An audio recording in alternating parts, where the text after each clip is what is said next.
Hi hello ಎಲ್ಲರಿಗೂ ನಮಸ್ಕಾರ. Welcome back to Kannadathi Shilpa YouTube channel. So ಇವತ್ತಿನ ಈ ತರಗತಿಯಲ್ಲಿ ಟಿಇಟಿಗೆ ಸಂಬಂಧಪಟ್ಟಂತೆ ಮಾಹಿತಿಯನ್ನ ನೋಡ್ತಾ ಹೋಗೋಣ. ಸೊ 2025ರಲ್ಲಿ ಖಂಡಿತ ಟಿಇಟಿ ಎಕ್ಸಾಮ್ ನಡೆಯಲಿದೆ. ಹಾಗಾಗಿ ಟಿಇಟಿಗೆ ಸಂಬಂಧಪಟ್ಟಂತೆ ಪಠ್ಯಕ್ರಮ ಹಾಗೂ ಪರೀಕ್ಷಾ ತಯಾರಿ ಹೇಗಿರಬೇಕು ಹಾಗೂ ಯಾವೆಲ್ಲ ಪುಸ್ತಕಗಳನ್ನ ಉಪಯೋಗಿಸಬೇಕು ಅನ್ನೋದನ್ನ ಇವತ್ತಿನ ಈ ತರಗತಿಯಲ್ಲಿ ಮಾಹಿತಿಯನ್ನ ಕೊಡ್ತಾ ಹೋಗ್ತೀನಿ.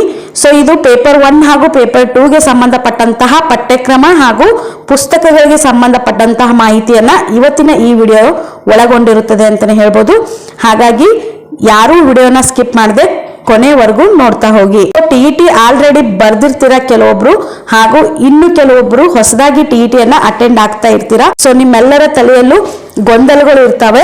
ಸೊ ಹೌದು, ಟಿಇಟಿ ಫಸ್ಟ್ ಟೈಮ್ ನಾನು ಹೋಗಿ ಎಕ್ಸಾಮ್ ಬರಿತೀನಿ ಅಂದ್ರೆ ಖಂಡಿತ ಪಾಸ್ ಆಗೋದ್ರಲ್ಲಿ ಸ್ವಲ್ಪ ಕಷ್ಟ ಇದೆ. ಯಾಕೆಂದ್ರೆ ಕ್ವಶನ್ ಪೇಪರ್ ಅರ್ಥ ಮಾಡ್ಕೊಳ್ಳೋದ್ರಲ್ಲೇ ಒಂದು ಟಿಇಟಿ ಕಳೆದು ಹೋಗುತ್ತೆ.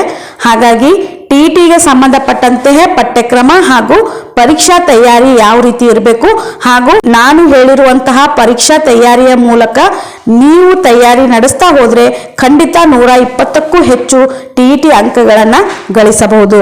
ಹಾಗೂ ಯಾವೆಲ್ಲ ಪುಸ್ತಕಗಳನ್ನ ರೆಫರ್ ಮಾಡಬೇಕು ಅನ್ನೋದನ್ನ ಇವತ್ತಿನ ಈ ವಿಡಿಯೋದಲ್ಲಿ ಸಂಪೂರ್ಣ ಮಾಹಿತಿಯನ್ನ ಕೊಡ್ತಾ ಹೋಗ್ತೀನಿ. ಸೊ ವಿಡಿಯೋನ ಕೊನೆಯವರೆಗೂ ನೋಡ್ತಾ ಹೋಗಿ. ಮೊದಲನೇದಾಗಿ ಪೇಪರ್ 1 ಹಾಗೂ ಪೇಪರ್ 2ಗೆ ಸಂಬಂಧಪಟ್ಟಂತೆ ಪಠ್ಯಕ್ರಮವನ್ನ ನೋಡ್ತಾ ಹೋಗೋಣ. ಪೇಪರ್ 1ಗೆ ಸಂಬಂಧಪಟ್ಟಂತೆ ವಿಷಯ ನೋಡೋದಾದ್ರೆ ಮೊದಲನೇದಾಗಿ ಮಕ್ಕಳ ಅಭಿವೃದ್ಧಿ ಮತ್ತು ಶಿಕ್ಷಣ ಶಾಸ್ತ್ರ ಅಂತ ಹೇಳಿ ಬರುತ್ತೆ. ಅಂದ್ರೆ ಸೈಕಾಲಜಿಗೆ ಸಂಬಂಧಪಟ್ಟಂತೆ 30 ಅಂಕಗಳು ಹಾಗೂ 30 ಪ್ರಶ್ನೆಗಳನ್ನ ಒಳಗೊಂಡಿರುತ್ತದೆ. ಇನ್ನು ಭಾಷೆ 1 ಅಂದ್ರೆ ಭಾಷೆ 1 ಯಾವುದಾಗಿರುತ್ತದೆ ಅಂದ್ರೆ ಕನ್ನಡ ಲ್ಯಾಂಗ್ವೇಜ್ ಅನ್ನ ಒಳಗೊಂಡಿರುತ್ತದೆ. ಸೊ ಭಾಷೆ 1 ಕನ್ನಡಕ್ಕೆ ಸಂಬಂಧಪಟ್ಟಂತೆ 30 ಪ್ರಶ್ನೆಗಳನ್ನ ಒಳಗೊಂಡಿರುತ್ತದೆ ಹಾಗೂ 30 ಅಂಕಗಳು ಈ ಒಂದು ಭಾಷೆ 1 ಒಳಗೊಂಡಿರುತ್ತದೆ. ಇನ್ನು ಭಾಷೆ 2 ಅನ್ನೋದು ಇಂಗ್ಲಿಷ್ ಅಥವಾ ಹಿಂದಿಯನ್ನ ಒಳಗೊಂಡಿರುತ್ತದೆ. ಹೌದು ಫ್ರೆಂಡ್ಸ್, ಎಷ್ಟೋ ಜನಕ್ಕೆ ಈ ಮಾಹಿತಿ ಗೊತ್ತಿಲ್ಲ ಅನ್ಕೋತೀನಿ. ಭಾಷೆ 2 ಅಂದ್ರೆ ಲ್ಯಾಂಗ್ವೇಜ್ 2 ಅನ್ನ ಇಂಗ್ಲಿಷ್ ಅಂತ ಹೇಳಿ ಎಲ್ಲರೂ ಚಾಯ್ಸ್ ಮಾಡ್ಕೋತೀರಾ. ಸೊ ಇಂಗ್ಲಿಷ್ಗಿಂತ ನಾನು ಹಿಂದಿಯಲ್ಲಿ ತುಂಬಾ ಎಕ್ಸ್ಪರ್ಟ್ ಇದ್ದೀನಿ, ಹಿಂದಿಯಲ್ಲಿ ಸ್ಕೋರಿಂಗ್ ಮಾಡಬಲ್ಲೆ ಅನ್ನುವಂತಹ ಶಕ್ತಿ ನಿಮ್ಮಲ್ಲಿದ್ರೆ ಖಂಡಿತ ನೀವು ಭಾಷೆ 2 ಅನ್ನ ಹಿಂದಿಯಾಗಿ ಆಯ್ಕೆ ಮಾಡ್ಕೋರಿ. ಸೊ ಲ್ಯಾಂಗ್ವೇಜ್ 2 ಅಲ್ಲಿ 15 ಅಂಕಗಳಿಗೆ ಸಂಬಂಧಪಟ್ಟಂತೆ ಪ್ಯಾಸೇಜ್ ಅನ್ನ ಒಳಗೊಂಡಿರುತ್ತದೆ. ಸೊ ಪೋಯಂ ಹಾಗೂ ಗದ್ಯ ಹಾಗೂ ಪದ್ಯಕ್ಕೆ ಸಂಬಂಧಪಟ್ಟಂತೆ 15 ಅಂಕಗಳನ್ನ ಒಳಗೊಂಡಿರುವುದರಿಂದ ಸೊ ಅಲ್ಲಿ ಇಂಗ್ಲಿಷ್ ಅನ್ನ ಪ್ಯಾಸೇಜ್ ಓದಿ ಆನ್ಸರ್ ಮಾಡೋದಕ್ಕೆ ನಿಮಗೆ ಸ್ವಲ್ಪ ಕಷ್ಟ ಅನ್ಸಿದ್ರೆ ನೀವು ಖಂಡಿತ ಹಿಂದಿ ಲ್ಯಾಂಗ್ವೇಜ್ ಅನ್ನ ಅಪ್ಲಿಕೇಶನ್ ಹಾಕುವಾಗಲೇ ಸೆಲೆಕ್ಟ್ ಮಾಡ್ಕೊಂಡ್ರೆ ಖಂಡಿತ ಲ್ಯಾಂಗ್ವೇಜ್ 2 ನೀವು ಹಿಂದಿಯನ್ನ ಅಟೆಂಡ್ ಮಾಡಬಹುದು. ಸೊ ಫಸ್ಟ್ ಲ್ಯಾಂಗ್ವೇಜ್ ಕನ್ನಡ ಆಗಿರುತ್ತೆ. ಸೊ ಸೆಕೆಂಡ್ ಲ್ಯಾಂಗ್ವೇಜು ಇಂಗ್ಲಿಷ್ ಅಥವಾ ಹಿಂದಿ, ಈ ಎರಡರಲ್ಲೂ ನೀವು ಯಾವ್ದಾದ್ರೂ ಚಾಯ್ಸ್ ಮಾಡ್ಕೋಬಹುದು. ಇನ್ನು ನೆಕ್ಸ್ಟ್ ಸೊ ಈ ಗಣಿತ ಶಾಸ್ತ್ರ ವಿಷಯಕ್ಕೂ ಕೂಡ 30 ಪ್ರಶ್ನೆಗಳಿಗೆ 30 ಅಂಕಗಳನ್ನ ಒಳಗೊಂಡಿರುತ್ತದೆ. ಇನ್ನು ಫೋರ್ತ್ ಆಗಿ ಪರಿಸರ ಅಧ್ಯಯನ. ಸೊ ಪರಿಸರ ಅಧ್ಯಯನಕ್ಕೆ ಸಂಬಂಧಪಟ್ಟಂತೆ 30 ಅಂಕಗಳನ್ನ ಈ ಪರಿಸರ ಅಧ್ಯಯನವು ಒಳಗೊಂಡಿರುತ್ತದೆ. ಸೊ ಈ ರೀತಿ ಸೈಕಾಲಜಿಗೆ 30 ಅಂಕ, ಕನ್ನಡಕ್ಕೆ 30 ಅಂಕ, ಇಂಗ್ಲಿಷ್ಗೆ 30 ಅಂಕ, ಗಣಿತಕ್ಕೆ 30 ಅಂಕ ಹಾಗೂ ಪರಿಸರಕ್ಕೆ 30 ಅಂಕ. ಸೊ ಟೋಟಲ್ ಎಷ್ಟಾಯ್ತು ಅಂದ್ರೆ ಟೋಟಲ್ 150 ಅಂಕಗಳನ್ನ ಈ ಪೇಪರ್ 1 ಒಳಗೊಂಡಿರುತ್ತದೆ. ನೆಕ್ಸ್ಟ್ ಪೇಪರ್ 2 6ರಿಂದ 8ನೇ ತರಗತಿ ಅಂದ್ರೆ ಉನ್ನತ ಪ್ರಾಥಮಿಕ ಅಂತ ಹೇಳಿ ಏನ್ ಕರಿತೀವಲ್ಲ, ಸೊ ಇದನ್ನ ಪೇಪರ್ 2 ಎಲಿಜಿಬಲ್ ಆಗಬೇಕಾಗುತ್ತೆ. ಸೊ ಈ ಪೇಪರ್ 2 ಯಾವೆಲ್ಲ ಮಾಹಿತಿಯನ್ನ ಒಳಗೊಂಡಿರುತ್ತದೆ ಅಂದ್ರೆ ಮೊದಲನೇದಾಗಿ ಮಕ್ಕಳ ಅಭಿವೃದ್ಧಿ ಮತ್ತು ಶಿಕ್ಷಣ ಶಾಸ್ತ್ರ. ಸೊ ಸೈಕಾಲಜಿಗೆ ಸಂಬಂಧಪಟ್ಟಂತೆ 30 ಪ್ರಶ್ನೆಗಳು ಹಾಗೂ 30 ಅಂಕಗಳನ್ನ ಒಳಗೊಂಡಿರುತ್ತದೆ. ಇನ್ನು ಭಾಷೆ ಸೇಮ್ ಕನ್ನಡ, ಇಲ್ಲಿ ಕೂಡ 30 ಪ್ರಶ್ನೆಗಳು ಹಾಗೂ 30 ಅಂಕಗಳನ್ನ ಒಳಗೊಂಡಿರುತ್ತದೆ. ಇನ್ನು ಭಾಷೆ 2 ಇಂಗ್ಲಿಷ್ ಲ್ಯಾಂಗ್ವೇಜ್ ಆದ್ರೂ ತಗೋಬಹುದು ಅಥವಾ ಹಿಂದಿ ಲ್ಯಾಂಗ್ವೇಜ್ ಆದ್ರೂ ತಗೋಬಹುದು. ಇಲ್ಲಿ ಚಾಯ್ಸಿಂಗ್ ಇದೆ ಇಂಗ್ಲಿಷ್ ಮತ್ತು ಹಿಂದಿಯಲ್ಲಿ. ಸೊ ನಿಮಗೆ ಯಾವ್ದ್ರಲ್ಲಿ ಪರ್ಫೆಕ್ಟ್ ಇದೀರೋ ಸೊ ಆ ಲ್ಯಾಂಗ್ವೇಜ್ ಅನ್ನ ನೀವು ಭಾಷೆ 2ರಲ್ಲಿ ಆಯ್ಕೆ ಮಾಡ್ಕೋಬಹುದು. ಹಾಗೂ ಸಮಾಜ ವಿಜ್ಞಾನದ ಶಿಕ್ಷಕರಾಗಬೇಕು ಅನ್ನೋರು ಸಮಾಜ ಅಧ್ಯಯನಕ್ಕೆ ಸಂಬಂಧಪಟ್ಟಂತೆ 60 MCQ ಕ್ವಶನ್ಸ್ ಗಳು ಇರ್ತವೆ. ಒಟ್ಟು 60 ಅಂಕಗಳನ್ನ ಒಳಗೊಂಡಿರುತ್ತದೆ. ಸೊ ಸೈಕಾಲಜಿ 30, ಕನ್ನಡ 30, ಇಂಗ್ಲಿಷ್ 30 ಹಾಗೂ ಸಮಾಜ ಅಧ್ಯಯನಕ್ಕೆ ಸಂಬಂಧಪಟ್ಟಂತೆ 60 ಅಂಕಗಳು. ಇಲ್ಲಿ ಕೂಡ ಒಟ್ಟು 150 MCQಗಳು ಹಾಗೂ 150 ಅಂಕಗಳಿಗೆ ಒಳಗೊಂಡಿರುವಂತಹ ಪೇಪರ್ 2 ಇದಾಗಿರುತ್ತದೆ. ಸೊ ಇಲ್ಲಿಯವರೆಗೂ ನಾನು ಪೇಪರ್ 1 ಹಾಗೂ ಪೇಪರ್ 2 ಯಾವೆಲ್ಲ ಸಬ್ಜೆಕ್ಟ್ ಮೇಲೆ ಎಷ್ಟೆಲ್ಲ ಮಾರ್ಕ್ಸ್ ಗಳು ಒಳಗೊಂಡಿರುತ್ತದೆ ಅನ್ನೋದನ್ನ ಸಂಪೂರ್ಣವಾಗಿ ನಿಮಗೆ ಎಕ್ಸ್ಪ್ಲೇನ್ ಮಾಡ್ತಾ ಬಂದಿದ್ದೀನಿ. ಸೊ ಪೇಪರ್ 1 ಹಾಗೂ ಪೇಪರ್ 2 ಎರಡೂ ಪೇಪರ್ಗಳು ಬೇರೆ ಬೇರೆ. ಸೊ ಪೇಪರ್ 1 ಅನ್ನ ಪ್ರಾಥಮಿಕ ಹಂತ ಹಾಗೂ ಪೇಪರ್ 2 ಅನ್ನ ಉನ್ನತ ಹಂತಕ್ಕೆ ಸಂಬಂಧಪಟ್ಟಂತೆ 2 TETಗಳನ್ನ ಅಟೆಂಡ್ ಮಾಡಬೇಕಾಗುತ್ತೆ. ಪೇಪರ್ 1 ಗೆ ಸಂಬಂಧಪಟ್ಟಂತೆ ಸಂಪೂರ್ಣ ಸಿಲೆಬಸ್ ನೋಡೋದಾದ್ರೆ ಮೊದಲೇದಾಗಿ ಸೈಕಾಲಜಿ 30 ಅಂಕಗಳನ್ನ ಒಳಗೊಂಡಿರುತ್ತದೆ ಅಂತ ಹೇಳಿದೆ. ಸೊ ಸೈಕಾಲಜಿಗೆ ಸಂಬಂಧಪಟ್ಟಂತೆ ಯಾವೆಲ್ಲ ಸಿಲೆಬಸ್ ಅನ್ನ ಒಳಗೊಂಡಿದೆ ಅಂದ್ರೆ ಮಗುವಿನ ಬೆಳವಣಿಗೆ ಕುರಿತು ನೀವು ಮಾಹಿತಿಯನ್ನ ತಿಳ್ಕೊಬೇಕಾಗುತ್ತೆ. ಸೈಕಾಲಜಿಗೆ ಸಂಬಂಧಪಟ್ಟಂತೆ ಮಾಹಿತಿ ನೋಡ್ತಾ ಇದ್ದೀವಿ. ಸೊ ಮಗುವಿನ ಬೆಳವಣಿಗೆ ಕುರಿತು, ಇನ್ನು ಸಾಮಾಜೀಕರಣ ಪ್ರಕ್ರಿಯೆಗಳ ಕುರಿತು, ಮಕ್ಕಳ ಕೇಂದ್ರಿತ ಮತ್ತು ಪ್ರಗತಿಶೀಲ ಶಿಕ್ಷಣದ ಪರಿಕಲ್ಪನೆಗಳ ಕುರಿತು ಹಾಗೂ ಸಾಮಾಜಿಕ ರಚನೆಯಾಗಿ ಲಿಂಗದ ಕುರಿತು, ಇನ್ನು ಕಲಿಕೆಯ ಮೌಲ್ಯಮಾಪನ ಮತ್ತು ಕಲಿಕೆಯ ಮೌಲ್ಯಮಾಪನದ ನಡುವಿನ ವ್ಯತ್ಯಾಸದ ಕುರಿತು, ಇನ್ನು ಅಂತರ್ಗತ ಶಿಕ್ಷಣದ ಪರಿಕಲ್ಪನೆ ಮತ್ತು ವಿಶೇಷ ಅಗತ್ಯವಿರುವ ಮಕ್ಕಳನ್ನ ಅರ್ಥ ಮಾಡಿಕೊಳ್ಳುವುದು ಹಾಗೂ ಕಲಿಕೆ ಮತ್ತು ಶಿಕ್ಷಣ ಶಾಸ್ತ್ರ ಹಾಗೂ ಮಕ್ಕಳಲ್ಲಿ ಕಲಿಕೆಯ ಪರ್ಯಾಯ ಪರಿಕಲ್ಪನೆಗಳು ಇವೆಲ್ಲವೂ ಸೈಕಾಲಜಿಗೆ ಸಂಬಂಧಪಟ್ಟಂತೆ ಸಿಲೆಬಸ್ ಅನ್ನ ಒಳಗೊಂಡಿದೆ.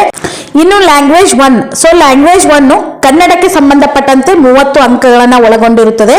ಸೊ ಕನ್ನಡಕ್ಕೆ ಸಂಬಂಧಪಟ್ಟಂತೆ ಸಿಲೆಬಸ್ ನೋಡೋದಾದ್ರೆ ಭಾಷಾ ಗ್ರಹಿಕೆಯ ಬಗ್ಗೆ ಸಂಪೂರ್ಣ ಮಾಹಿತಿಯನ್ನ ಓದ್ತಾ ಹೋಗ್ಬೇಕು. ಇನ್ನು ಭಾಷಾ ಅಭಿವೃದ್ಧಿಯ ಶಿಕ್ಷಣ ಶಾಸ್ತ್ರ ಹಾಗೂ ವೈವಿಧ್ಯಮಯ ತರಗತಿಗಳಲ್ಲಿ ಭಾಷೆಯನ್ನ ಕಲಿಸುವ ಸವಾಲುಗಳು ಮತ್ತು ಭಾಷಾ ಕೌಶಲ್ಯಗಳು ಹಾಗೂ ಬೋಧನೆ ಹಾಗೂ ಕಲಿಕಾ ಸಾಮಗ್ರಿಗಳು ಇವೆಲ್ಲವೂ ಲ್ಯಾಂಗ್ವೇಜ್ 1 ಗೆ ಸಂಬಂಧಪಟ್ಟಂತೆ ಸಿಲೆಬಸ್ ಆಯ್ತು. ಇನ್ನು ಭಾಷೆ 2 ಅಂದ್ರೆ ಲ್ಯಾಂಗ್ವೇಜ್ 2 ಗೆ ಸಂಬಂಧಪಟ್ಟಂತೆ ಮಾಹಿತಿ ನೋಡೋದಾದ್ರೆ ಇಂಗ್ಲಿಷ್ ಭಾಷೆಗೆ ಸಂಬಂಧಪಟ್ಟಂತೆ ಮಾಹಿತಿಯನ್ನ ಕಲೆ ಹಾಕ್ತಾ ಹೋಗ್ಬೇಕು.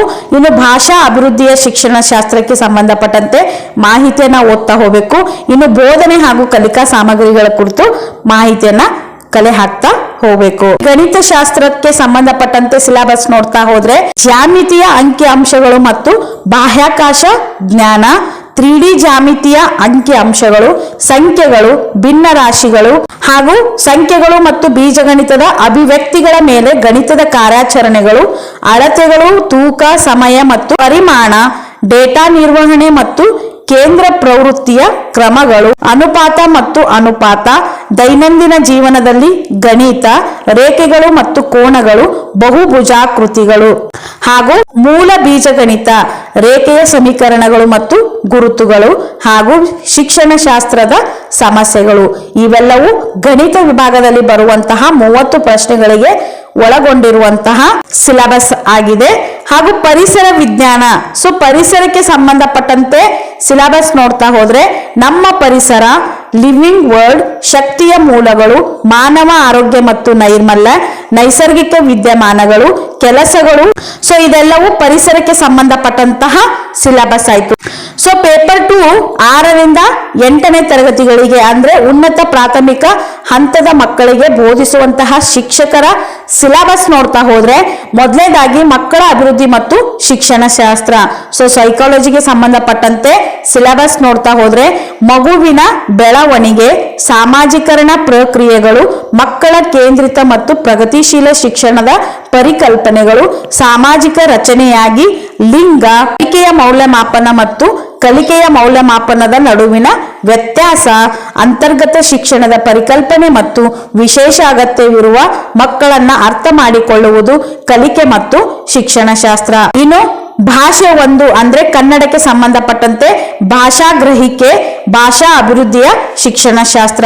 ಇನ್ನು ಇಂಗ್ಲಿಷ್ಗೆ ಸಂಬಂಧಪಟ್ಟಂತೆ ಭಾಷೆ 2 ನೋಡೋದಾದ್ರೆ ಗ್ರಹಿಕೆ ಆಗಿರ್ಬೋದು, ಭಾಷಾ ಅಭಿವೃದ್ಧಿಯ ಶಿಕ್ಷಣ ಶಾಸ್ತ್ರ. ನೆಕ್ಸ್ಟ್ ಸಮಾಜ ವಿಜ್ಞಾನ ಶಿಕ್ಷಕರಾಗುವಂತವರ ಸಿಲೆಬಸ್ ನೋಡೋದಾದ್ರೆ ಸಾಮಾಜಿಕ ಅಧ್ಯಯನಕ್ಕೆ ಸಂಬಂಧಪಟ್ಟಂತೆ ಅಂದ್ರೆ ಸಮಾಜ ವಿಜ್ಞಾನಗಳಿಗೆ ಸಂಬಂಧಪಟ್ಟಂತೆ ಇತಿಹಾಸ, ಭೂಗೋಳಶಾಸ್ತ್ರ, ಸಾಮಾಜಿಕ ಮತ್ತು ರಾಜಕೀಯ ಜೀವನ, ಶಿಕ್ಷಣ ಶಾಸ್ತ್ರದ ಸಮಸ್ಯೆಗಳು. ಸೊ ಈ 4 ಟಾಪಿಕ್ಗಳ ಮೇಲೆ ಪ್ರಶ್ನೆಗಳು 60 ಅಂಕಗಳಿಗೆ ಸಂಬಂಧಪಟ್ಟಂತೆ ಬರ್ತಾ ಹೋಗ್ತವೆ. ಇಷ್ಟು ಪಠ್ಯಕ್ರಮಕ್ಕೆ ಸಂಬಂಧಪಟ್ಟಂತಹ ಮಾಹಿತಿ ಆಯಿತು.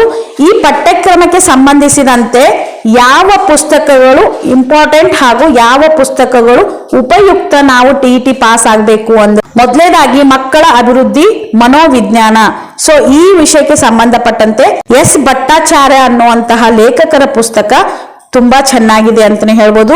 ಇನ್ನು ಶೈಕ್ಷಣಿಕ ಮನೋವಿಜ್ಞಾನದ ಅಗತ್ಯಗಳಿಗೆ ಸಂಬಂಧಪಟ್ಟಂತೆ SK ಮಂಗಳ್ ಅವರದು, ದಂಡಪಾಣಿ ಅವರದು, KCA ಗರ್ವಾಲ್ ಅವರ ಪುಸ್ತಕಗಳು ಕೂಡ ತುಂಬಾ ಚೆನ್ನಾಗಿದ್ದಾವೆ ಅಂತಾನೆ ಹೇಳ್ಬೋದು.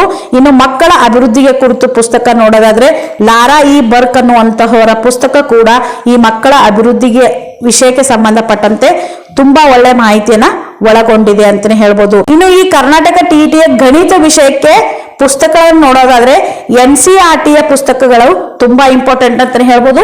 ಸೊ NCERT ಪುಸ್ತಕಗಳನ್ನ ಸ್ಟಡಿ ಮಾಡ್ತಾ ಹೋಗ್ಬೇಕು. ಇನ್ನು ಪರಿಸರ ಅಧ್ಯಯನಕ್ಕೆ ಸಂಬಂಧಪಟ್ಟಂತೆ ಪುಸ್ತಕ ನೋಡೋದಾದ್ರೆ EVS ನಲ್ಲಿ NCERT ಪುಸ್ತಕ ತುಂಬಾ ಇಂಪಾರ್ಟೆಂಟ್ ಅಂತಾನೆ ಹೇಳ್ಬೋದು. ಸೊ NCERT ಪುಸ್ತಕವನ್ನ ಈ ಪರಿಸರ ಅಧ್ಯಯನಕ್ಕೆ ಸಂಬಂಧಪಟ್ಟಂತೆ ಓದ್ತಾ ಹೋಗ್ಬೋದು. ಅದರ ಜೊತೆ ಕಿರಣ್ ಪ್ರಕಾಶನ್ ಅವರ ಪುಸ್ತಕವೂ ಕೂಡ ಈ ಪರಿಸರ ಅಧ್ಯಯನಕ್ಕೆ ಸಂಬಂಧಪಟ್ಟಂತಹ ಮಾಹಿತಿ ತುಂಬಾ ಚೆನ್ನಾಗಿ ಒಳಗೊಂಡಿದೆ ಅಂತಾನೆ ಹೇಳ್ಬೋದು. ಸಮಾಜ ವಿಜ್ಞಾನ ವಿಷಯಕ್ಕೆ ಸಂಬಂಧಪಟ್ಟಂತಹ ಮೊದಲನೇದಾಗಿ NCERTಯ ಪುಸ್ತಕಗಳನ್ನ ಓದಿ ಮುಗಿಸಲೇಬೇಕು. ಸೊ NCERTಯ ಇತಿಹಾಸ, ಭೂಗೋಳ, ಅರ್ಥಶಾಸ್ತ್ರ ಮತ್ತು ಸಮಾಜ ವಿಜ್ಞಾನದ ಸಂಪೂರ್ಣ ಮಾಹಿತಿಯನ್ನ ಈ NCERTಯ ಮೂಲಕ ಕವರ್ ಮಾಡಬೇಕು. ಇನ್ನು ಕನ್ನಡ ಲ್ಯಾಂಗ್ವೇಜ್ಗೆ ಸಂಬಂಧಪಟ್ಟಂತೆ ಅಂದ್ರೆ ಪೇಪರ್ 1 ಹಾಗೂ ಪೇಪರ್ 2ಗೆ ಸಂಬಂಧಪಟ್ಟಂತೆ ಕನ್ನಡ ಲ್ಯಾಂಗ್ವೇಜ್ಗೆ ಸಂಬಂಧಪಟ್ಟಂತಹ ಪುಸ್ತಕ ಸರ್ಚ್ ಮಾಡ್ತಾ ಇದ್ರೆ ಸೊ ರಾಜ್ಯದಲ್ಲಿರುವಂತಹ 6 to 8ಗೆ ಸಂಬಂಧಪಟ್ಟಂತಹ ಸ್ಟೇಟ್ ಸಿಲೆಬಸ್ ಅನ್ನ ಒಳಗೊಂಡಿರುವಂತಹ ಪುಸ್ತಕಗಳು ತುಂಬಾ ಒಳ್ಳೆ ಪುಸ್ತಕ ಅಂತಾನೆ ಹೇಳ್ಬೋದು. ಸೊ 6ರಿಂದ 12ನೇ ತರಗತಿವರೆಗೂ ಕನ್ನಡ ಪುಸ್ತಕವನ್ನ ರೆಫರ್ ಮಾಡ್ತಾ ಹೋಗಿ. ನೆಕ್ಸ್ಟ್ ಇಂಗ್ಲಿಷ್ಗೆ ಸಂಬಂಧಪಟ್ಟಂತೆ ಕೂಡ NCERT ಪುಸ್ತಕಗಳು ಅಂದ್ರೆ 6ರಿಂದ 12ನೇ ತರಗತಿವರೆಗೂ ಬರುವಂತಹ ಇಂಗ್ಲಿಷ್ ಪುಸ್ತಕಗಳನ್ನ ನೀವು ಓದ್ತಾ ಹೋಗ್ಬೋದು. ಅದರ ಜೊತೆಗೆ ಇಂಗ್ಲಿಷ್ ಗ್ರಾಮರ್ಗೆ ಸಂಬಂಧಪಟ್ಟಂತೆ ರೆನ್ ಮತ್ತು ಮಾರ್ಟಿನ್ ಅನ್ನುವಂತಹವರ ಪುಸ್ತಕ ಕೂಡ ತುಂಬಾ ಚೆನ್ನಾಗಿದೆ. ಸೊ ಇಂಗ್ಲಿಷ್ ವ್ಯಾಕರಣಕ್ಕೆ ಸಂಬಂಧಪಟ್ಟಂತೆ ರೆನ್ ಮತ್ತು ಮಾರ್ಟಿನ್. ಸೊ ಇಷ್ಟು ಪುಸ್ತಕಗಳಿಗೆ ಸಂಬಂಧಪಟ್ಟಂತೆ ಮಾಹಿತಿ ಆಯ್ತು. ಮೊದಲನೇದಾಗಿ ಪಠ್ಯಕ್ರಮವನ್ನ ನೋಡ್ತಾ ಹೋದ್ವಿ. ಸೊ ಪೇಪರ್ 1 ಪೇಪರ್ 2ಗೆ ಸಂಬಂಧಪಟ್ಟಂತ ಸಂಪೂರ್ಣ ಸಿಲೆಬಸ್ ಅನ್ನ ನೋಡ್ತಾ ಹೋದ್ವಿ.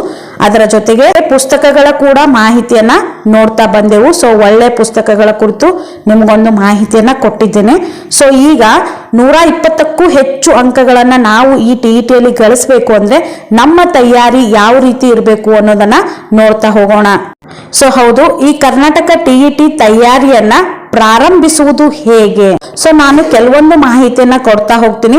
ಮೊದಲನೇದಾಗಿ ಈ ಕರ್ನಾಟಕ TET ಪರೀಕ್ಷೆಯ ಮಾದರಿ ಮತ್ತು ಪಠ್ಯಕ್ರಮವನ್ನ ಅರ್ಥ ಮಾಡಿಕೊಳ್ಬೇಕು. ಸೊ ಹೌದು, ಸೊ ಇಲ್ಲಿಯವರೆಗೂ ನಾನು ನಿಮಗೆ ಹೇಳ್ತಾ ಬಂದಿರೋದು ಇದೆ. ಸೊ ಕರ್ನಾಟಕ TET ಪರೀಕ್ಷೆಯ ಮಾದರಿ ಅಂದ್ರೆ ಪೇಪರ್ 1 ಹಾಗೂ ಪೇಪರ್ 2ಗೆ ಸಂಬಂಧಪಟ್ಟಂತಹ ಸಂಪೂರ್ಣ ಮಾದರಿ ನಮಗೆ ಗೊತ್ತಿರಬೇಕು. ಯಾವ ವಿಷಯಕ್ಕೆ ಎಷ್ಟು ಅಂಕಗಳು ಬರ್ತವೆ ಹಾಗೂ ನಾವು ಯಾವ ವಿಷಯನ ಓದ್ಬೇಕು ಅನ್ನೋದು ಸಂಪೂರ್ಣ ಮಾದರಿ ನಮಗೆ ಗೊತ್ತಿರಬೇಕು. ಅದರ ಜೊತೆಗೆ ಪಠ್ಯಕ್ರಮ ನಮಗೆ ಗೊತ್ತಿರಬೇಕು. ಸೊ ಯಾವುದೇ ಒಂದು ಪರೀಕ್ಷೆಯ ತಯಾರಿ ನಡೆಸಬೇಕು ಅಂದ್ರೆ ಮೊದಲನೇದಾಗಿ ಅದರ ಪಠ್ಯಕ್ರಮ ಕುರಿತು ನಮಗೆ ಮಾಹಿತಿ ಇರಲೇಬೇಕಾಗುತ್ತೆ. ಹಾಗಾಗಿನೇ ನಾನು ಇಲ್ಲಿಯವರೆಗೂ ನಿಮಗೆ ಕರ್ನಾಟಕ TET ಪರೀಕ್ಷೆಯ ಮಾದರಿ ಹಾಗೂ ಪಠ್ಯಕ್ರಮದ ಕುರಿತು ಮಾಹಿತಿಯನ್ನ ತಿಳಿಸಿಕೊಟ್ಟಿದ್ದೇನೆ. ಸೊ ನಿಮಗೆಲ್ಲರಿಗೂ ಕರ್ನಾಟಕ TET ಪರೀಕ್ಷೆಯ ಮಾದರಿ ಮತ್ತು ಪಠ್ಯಕ್ರಮ ಅರ್ಥ ಆಗಿದೆ ಅಂತ ಹೇಳಿ ನಾನು ಭಾವಿಸ್ತಾ ಇದ್ದೀನಿ. ಇನ್ನು 2ನೇ ಪಾಯಿಂಟ್, ಕರ್ನಾಟಕ TET ಯೋಜನೆಯನ್ನ ತಯಾರಿಸುವುದು ಹೇಗೆ ಅನ್ನೋದನ್ನ ನಿಮಗೆ ಗೊತ್ತಿರಬೇಕು. ಸೊ ಹೌದು, ಸೊ ಕರ್ನಾಟಕ TET ಪರೀಕ್ಷೆಯ ಮಾದರಿ ಮತ್ತು ಪಠ್ಯಕ್ರಮವನ್ನ ವೀಕ್ಷಿಸಿದ ನಂತರ ಪ್ರತಿ ಅಭ್ಯರ್ಥಿಯು ಮಾಡಬೇಕಾದಂತಹ ಮುಂದಿನ ಹಂತವೆಂದರೆ ವಿಷಯಗಳ ಪರಿಣಾಮಕಾರಿ ಕಲಿಕೆಗಾಗಿ ಈ ಕರ್ನಾಟಕ TET ವೇಳಾಪಟ್ಟಿಯನ್ನ ರಚಿಸಬೇಕು. ಈ ವೇಳಾಪಟ್ಟಿ ಯಾವ ರೀತಿ ಒಳಗೊಂಡಿರ್ಬೇಕು ಅಂದ್ರೆ ಪ್ರತಿ ವಿಷಯವನ್ನ ಒಳಗೊಂಡಿರ್ಬೇಕು. ನಂತರ ಒಂದು ಟೈಮ್ ಟೇಬಲ್ ಅನ್ನ ನಾವು ಹಾಕೊಳ್ಳಬೇಕಾಗುತ್ತೆ. ಯಾವ ವಿಷಯಕ್ಕೆ ಎಷ್ಟು ಸಮಯವನ್ನ ನಾನು ಕೊಟ್ಟು ಓದ್ಬೇಕು ಹಾಗೂ ಯಾವ ವಿಷಯಕ್ಕೆ ಹೆಚ್ಚಿನ ಒತ್ತನ್ನ ಕೊಟ್ಟು ಓದ್ಬೇಕು ಅನ್ನೋದನ್ನ ನಾವು ಸಂಪೂರ್ಣ ಒಂದು ಯೋಜನೆ ಮೂಲಕ ತಯಾರಿಸಿಕೊಳ್ಬೇಕಾಗುತ್ತೆ. ಹಾಗಾಗಿ ಕರ್ನಾಟಕ TET ಯೋಜನೆಯನ್ನ ತಯಾರಿಸುವುದು 2ನೇ ಹಂತವಾಗುತ್ತೆ. ಇನ್ನು 3ನೇ ಹಂತ, ಕರ್ನಾಟಕ TET ಹಿಂದಿನ ವರ್ಷದ ಪ್ರಶ್ನೆ ಪತ್ರಿಕೆಯನ್ನ ಅಭ್ಯಾಸ ಮಾಡಬೇಕು. ಸೊ ಹೌದು, ಯಾವ ರೀತಿ ಪ್ರಶ್ನೆಗಳು ಬರುತ್ತವೆ ಅನ್ನೋದನ್ನ ಸಂಪೂರ್ಣವಾಗಿ ನಮಗೆ ಗೊತ್ತಾಗಬೇಕು ಅಂದ್ರೆ ಖಂಡಿತ ನಾವು ಹಿಂದಿನ ವರ್ಷದ ಪ್ರಶ್ನೆ ಪತ್ರಿಕೆಯನ್ನ ಅಭ್ಯಾಸ ಮಾಡಲೇಬೇಕಾಗುತ್ತೆ. ಸೊ ನಾವು ಹಿಂದಿನ ಪ್ರಶ್ನೆ ಪತ್ರಿಕೆಯನ್ನ ಅಭ್ಯಾಸ ಮಾಡೋದ್ರ ಮುಖಾಂತರ ಮುಂದೆ ಯಾವ ರೀತಿ ಪ್ರಶ್ನೆಗಳು ಬರಬಹುದು ಎಂಬ ಮಾಹಿತಿ ನಮಗೆ ಸಂಪೂರ್ಣವಾಗಿ ತಿಳಿದುಕೊಳ್ಳಲು ಸಾಧ್ಯವಾಗುತ್ತೆ. ಹಾಗಾಗಿ ಯಾವುದೇ ಪರೀಕ್ಷೆ ಇರಲಿ ಅದರ ಹಿಂದಿನ ವರ್ಷದ ಪ್ರಶ್ನೆ ಪತ್ರಿಕೆಯನ್ನ ಅಭ್ಯಾಸ ಮಾಡ್ತಾ ಹೋಗ್ಬೇಕು. ಸೊ ಇದು 3ನೇ ಹಂತವಾಗುತ್ತೆ. ಇನ್ನು ನೆಕ್ಸ್ಟ್ ಅಣುಕು ಪರೀಕ್ಷೆ ಮಾಡಿಕೊಳ್ಳಬೇಕು. ಸೊ ಹೌದು, ಸೊ ನಿಮ್ಮ ವೇಗ ಮತ್ತು ನಿಖರತೆಯನ್ನ ಅಭಿವೃದ್ಧಿಪಡಿಸಲು ಈ ಅಣುಕು ಪರೀಕ್ಷೆ ಸಹಾಯ ಮಾಡುತ್ತದೆ ಅಂತಾನೆ ಹೇಳ್ಬೋದು. ಹಾಗಾಗಿ ಅಣುಕು ಪರೀಕ್ಷೆ ಅಟೆಂಡ್ ಮಾಡ್ತಾ ಹೋಗಿ. ಇದರಿಂದ ನಿಮ್ಮ ತಪ್ಪುಗಳನ್ನ ಪತ್ತೆ ಹಚ್ಚಿ ಅವುಗಳನ್ನ ಪುನರಾವರ್ತನೆ ಆಗದಂತೆ ನೀವು ನೋಡಿಕೊಳ್ಳಲು ಹಾಗೂ ಎಚ್ಚೆತ್ತುಕೊಳ್ಳಲು ಸಹಕಾರಿಯಾಗುತ್ತವೆ ಅಂತಾನೆ ಹೇಳ್ಬೋದು. ಸೊ ಈ ಅಣುಕು ಪರೀಕ್ಷೆ ನಿಮ್ಮಲ್ಲಿರುವಂತಹ ಭಯವನ್ನ ದೂರ ಮಾಡಿ ನಿಮ್ಮಲ್ಲಿ ಆಗುವಂತಹ ಹಲವಾರು ತಪ್ಪುಗಳನ್ನ ತಿದ್ದುಕೊಳ್ಳೋದಕ್ಕೆ ಈ ಅಣುಕು ಪರೀಕ್ಷೆ ಸಹಾಯ ಮಾಡುತ್ತದೆ ಅಂತಾನೆ ಹೇಳ್ಬೋದು. ಇನ್ನು ಕೊನೆಯದಾಗಿ ಕರ್ನಾಟಕ ಟಿಇಟಿ ತಯಾರಿಕೆಯಲ್ಲಿ ಸಮಯ ನಿರ್ವಹಣೆ ಪ್ರಮುಖ ಪಾತ್ರ ವಹಿಸುತ್ತದೆ. ಸೊ ಹೌದು, ಈ ಕರ್ನಾಟಕ ಟಿಇಟಿ ತಯಾರಿಕೆಯಲ್ಲಿ ಸಮಯ ನಿರ್ವಹಣೆ ತುಂಬಾ ಇಂಪಾರ್ಟೆಂಟ್ ಪಾತ್ರವನ್ನ ವಹಿಸುತ್ತದೆ ಅಂತಾನೆ ಹೇಳ್ಬೋದು. ಯಾಕೆಂದ್ರೆ ಪೇಪರ್ 1 ಹಾಗೂ ಪೇಪರ್ 2 ನಲ್ಲಿ ಅಲ್ಲಿ ಪ್ಯಾಸೇಜ್ ಮೂಲಕ ಪ್ರಶ್ನೆಗಳು ಇರ್ತವೆ. ಅಲ್ಲಿ ನಮ್ಮ ಟೈಮ್ ಅನ್ನ ಹೆಚ್ಚು ಕೊಡ್ತಾ ಹೋಗ್ತೀವಿ. ಯಾಕೆಂದ್ರೆ ಪ್ಯಾಸೇಜ್ ಓದಿ ಕ್ವಶನ್ ಆನ್ಸರ್ ಮಾಡೋದ್ರಿಂದ ಅಲ್ಲಿ ಹೆಚ್ಚು ಸಮಯ ಹೋಗುತ್ತೆ. ಹಾಗಾಗಿ ಆ ಹೆಚ್ಚು ಸಮಯ ಹೋಗೋದ್ರಿಂದ ಮುಂದೆ ಬರುವಂತಹ ಪ್ರಶ್ನೆಗಳನ್ನ ನಾವು ವೇಗವಾಗಿ ಉತ್ತರಿಸೋದ್ರಿಂದ ಅಲ್ಲಿ ಹಲವಾರು ತಪ್ಪುಗಳು ಆಗುವಂತಹ ಸಾಧ್ಯತೆ ತುಂಬಾ ಇದೆ. ಹಾಗಾಗಿ ಸಮಯ ಪ್ರಜ್ಞೆ ಖಂಡಿತ ಎಲ್ಲಾ ಪರೀಕ್ಷೆಗೂ ಹೆಲ್ಪ್ ಆಗುತ್ತೆ. ಅದರಲ್ಲೂ ಟಿಇಟಿಯಲ್ಲೂ ಕೂಡ ಈ ಸಮಯ ಪ್ರಜ್ಞೆ ತುಂಬಾ ಇಂಪಾರ್ಟೆಂಟ್ ಅಂತಾನೆ ಹೇಳ್ಬೋದು. ಒಂದು ಟಿಇಟಿ ಪರೀಕ್ಷೆ, ಸೊ ಕರ್ನಾಟಕ ಟಿಇಟಿ ಪರೀಕ್ಷೆಯಲ್ಲಿ ನೀವು 120ಕ್ಕೂ ಹೆಚ್ಚು ಅಂಕಗಳು ಗಳಿಸಬೇಕು ಆಗಿತ್ತು ಅಂದ್ರೆ ಈ ನಾನು ಹೇಳಿರುವಂತಹ ಎಲ್ಲಾ ಸ್ಟೆಪ್ಸ್ ಅನ್ನ ನೀವು ಖಂಡಿತ ಫಾಲೋ ಮಾಡ್ತಾ ಹೋಗಿ. ನಾ ಹೇಳಿರುವಂತಹ ಈ ಎಲ್ಲಾ ಸ್ಟೆಪ್ ಗಳನ್ನ ಫಾಲೋ ಮಾಡ್ತಾ ಹೋದ್ರೆ ಖಂಡಿತ ನೀವು ಟಿಇಟಿ 20ಕ್ಕೂ ಹೆಚ್ಚು ಅಂಕಗಳನ್ನ ಗಳಿಸ್ಕೋಬಹುದು. ಹಾಗಾಗಿ ತಯಾರಿಕೆ ಹೇಗಿರ್ಬೇಕು ಅಂದ್ರೆ ಮೊದಲನೇದಾಗಿ ಮಾದರಿ ಹಾಗೂ ಪಠ್ಯಕ್ರಮವನ್ನು ಅರ್ಥ ಮಾಡ್ಕೊಳ್ಳಿ. 2ನೇದಾಗಿ ಅದರ ಯೋಜನೆಯನ್ನ ತಯಾರಿಸಿ. 3ನೇದಾಗಿ ಹಿಂದಿನ ಪ್ರಶ್ನೆ ಪತ್ರಿಕೆಯನ್ನ ಬಿಡಿಸ್ತಾ ಹೋಗಿ. 4ನೇದಾಗಿ ಮಾಡೆಲ್ ಕ್ವಶನ್ ಪೇಪರ್ ಅನ್ನ ಸಾಲ್ವ್ ಮಾಡ್ತಾ ಹೋಗಿ. 5ನೇದಾಗಿ ಸಮಯ ನಿರ್ವಹಣೆ. ಸೊ ಈ ಎಲ್ಲಾ ಸ್ಟೆಪ್ಸ್ ಗಳು ಫಾಲೋ ಮಾಡ್ತಾ ಹೋಗಿ ಅಂತ ಹೇಳ್ತಾ ಇದ್ದೀನಿ. ಸೊ ಇದಾಗಿತ್ತು ಇಂದಿನ ತರಗತಿ.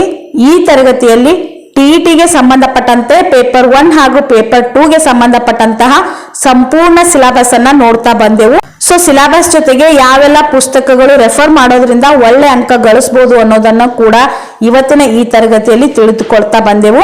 ಸೊ ಅದರ ಜೊತೆಗೆ ಟಿಇಟಿಯಲ್ಲಿ 120ಕ್ಕೂ ಹೆಚ್ಚು ಅಂಕಗಳನ್ನ ನಾವು ಗಳಿಸಬೇಕು ಅಂದ್ರೆ ನಮ್ಮ ಪರೀಕ್ಷಾ ತಯಾರಿ ಯಾವ ರೀತಿ ಒಳಗೊಂಡಿರ್ಬೇಕು ಅನ್ನೋದನ್ನ ಸಂಪೂರ್ಣ ಮಾಹಿತಿ ನಾನು ಇವತ್ತಿನ ಈ ತರಗತಿಯಲ್ಲಿ ನಿಮಗೆ ನೀಡ್ತಾ ಬಂದಿದ್ದೀನಿ.